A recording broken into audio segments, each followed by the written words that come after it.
सत्यनिष्ठापूर्वक प्रतिज्ञा गर्दै ईश्वरको देश र जनताको नाममा ईश्वर देश र जनताको नाममा शपथ लिन्छु कि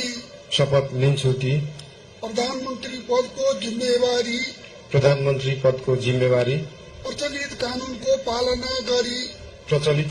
पालना गरी मुलुक र जनताको भलो चिताई कसैको डर नमानी पक्षपात नगरी पूर्वाग्रह वा खराब भावना नलिई ईमानदारीका साथ गर्नेछु र आफ्नो कर्तव्य पालनको सिलसिलामा आफूलाई जानकारीमा आएको कुरा म पदमा बहाल रहँदा वा नरहँदा जुनसुकै अवस्थामा पनि प्रचलित कानूनको पालना गर्दा बाहेक अरू अवस्थामा कुनै किसिमबाट पनि प्रकट वा संकेत गर्ने छैन। धन्यवाद। यसपछि नवनियुक्त सम्माननीय प्रधानमन्त्रीज्यूलाई आफ्नो आसनमा रही शपथ पत्रमा हस्ताक्षर गरिदिनु हुन अनुरोध गर्दछु।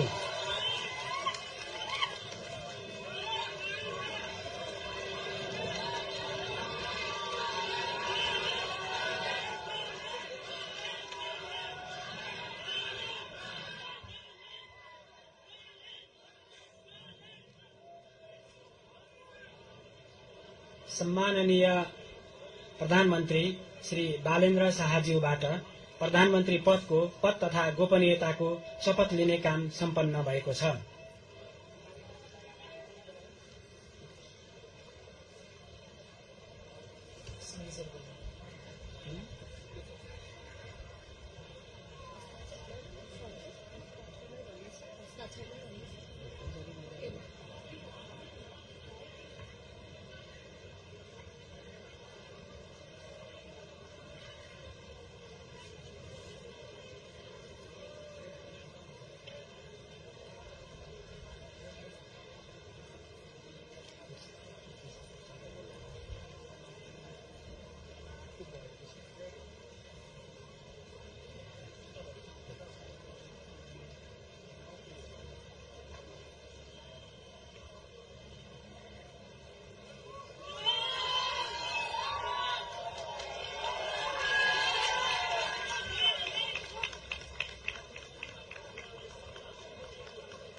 नवनियुक्त सम्माननीय प्रधानमन्त्रीज्यूलाई राष्ट्रपतिको कार्यालयको तर्फबाट हार्दिक बधाई तथा शुभकामना व्यक्त गर्दछौं। अब म नवनियुक्त सम्माननीय प्रधानमन्त्रीज्यूलाई सम्माननीय ज्यूहरू समक्ष बधाई तथा शुभकामना ग्रहण गर्नका लागि हार्दिक अनुरोध गर्दछु।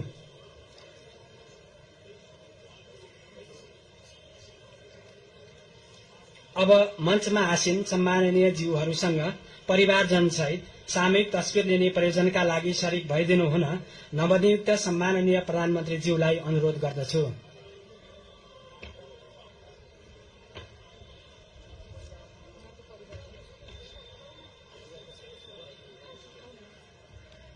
सम्माननीय प्रधानमन्त्रीज्यूको परिवारका सदस्यहरू मञ्चमा उपस्थित भइदिनु हुन अनुरोध गर्दछु।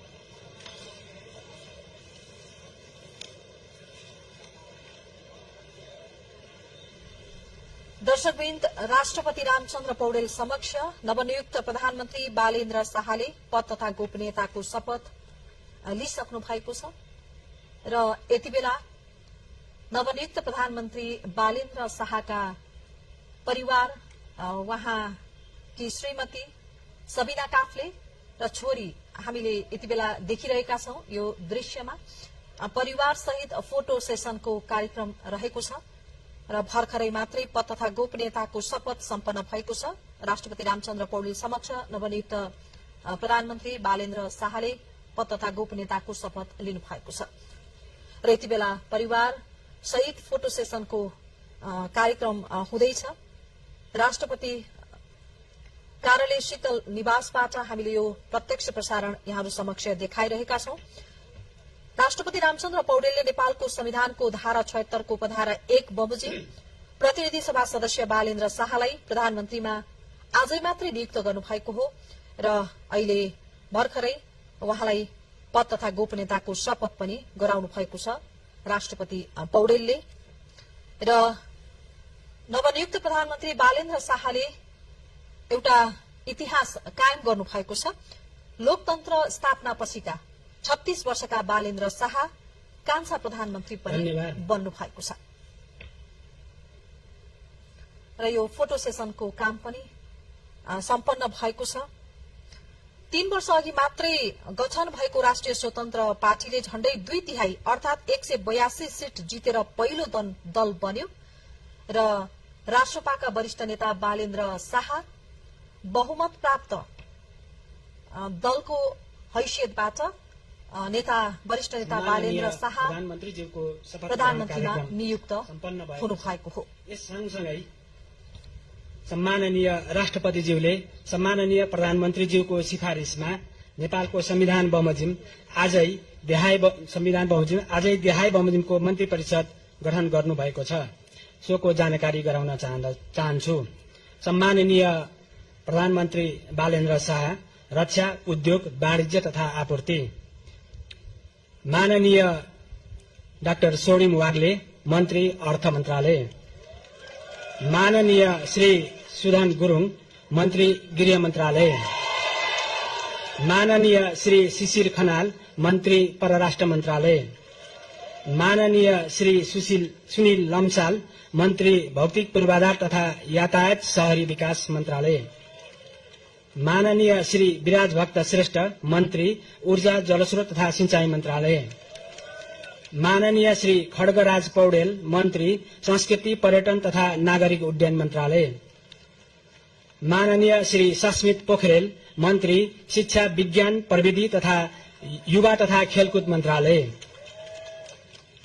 माननीय श्री निशा मेहता मन्त्री स्वास्थ्य तथा जनसंख्या खानेपानी मन्त्रालय, माननीय डाक्टर विक्रम तिमिल सेना मन्त्री संचार तथा सूचना प्रविधि, माननीय श्री प्रतिभा रावल मन्त्री संघीय मामिला तथा सामान्य प्रशासन, भूमि व्यवस्था, सहकारी तथा गरिबी निवारण, माननीय श्री शोभिता गौतम मन्त्री कानून न्याय तथा संसदीय मामिला, माननीय श्री गीता चौधरी मन्त्री कृषि तथा पशुपक्षी विकास, वन तथा वातावरण, माननीय श्री दीपक कुमार शाह मन्त्री श्रम, रोजगार तथा सामाजिक सुरक्षा, माननीय श्री सीता बादी मन्त्री महिला, बाल बालिका तथा ज्येष्ठ नागरिक,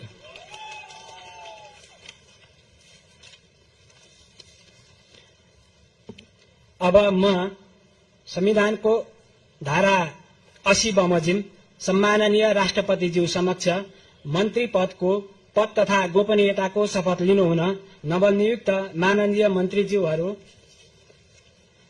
माननीय मन्त्री सोडिम वाग्ले, माननीय मन्त्री सुधन गुरुङ, माननीय मन्त्री शिशिर खनाल, माननीय मन्त्री सुनिल लम्साल, माननीय मन्त्री विराज भक्त श्रेष्ठ, माननीय